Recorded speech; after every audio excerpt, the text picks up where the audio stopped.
I have been so waiting on this interview. As you know, now that we've gone to 2 hours, we've kind of flipped the switch a little bit. You know, we're going to be doing some other things that are not just independent artists, but independent artists as in music, but independent artists all around the board. So today, we have none other than Miss Monice Mitchell-Sims. Monice Mitchell-Sims is a novelist, screenwriter, poetess, playwright, and journalist. Whatever the form of the word, Monice Mitchell-Sims can write it. She has such an impressive resume. I don't even know where to begin. Upon graduating from college, she turned down many newspaper offers to work or to attend grad school at Columbia College, where she wrote for the radio series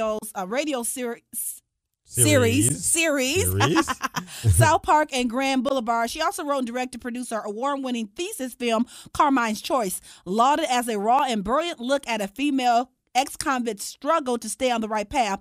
Carmine's Choice won Monice Showtime's Black Filmmaker Grant Award, beating out thousands of other applicants. With the award money, the $30,000 grant, she was able to produce and direct Rain, a love story set during the final hours of the world.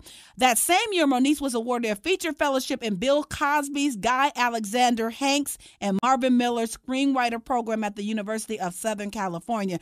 She has also done so many wonderful things, but we're here to talk to her today about her new novel, which is brilliant, Address House of Corrections. Hey, Monice, how are you? Hey, Kareemah, what's going on? It's going on. So I was just telling my co-host Icy Spike about you, and he was reading your bio. And he was just like, wow. I was impressed. At 16, wow. Started at 16 with the newspaper. Wow.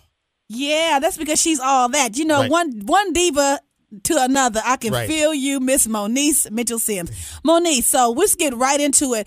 You know, I'm going to tell everybody, I kind of met her on Facebook. I had seen her scrolls about the book Address House of Corrections, and then she would have these really very unique and inventive like excerpts that were poems and excerpts of the book that were like movies, little short snippet, little trailers. So you do a lot of unique things that and so I looked it up and then I read your poems and I was like blown away, and I got the book and I was like determined to get you on our show to talk about it. So you're going to be the first time we've had an interview with someone that wasn't a music artist. So you're the first of many. Oh, well, thank you. Thank you so much. I'm honored.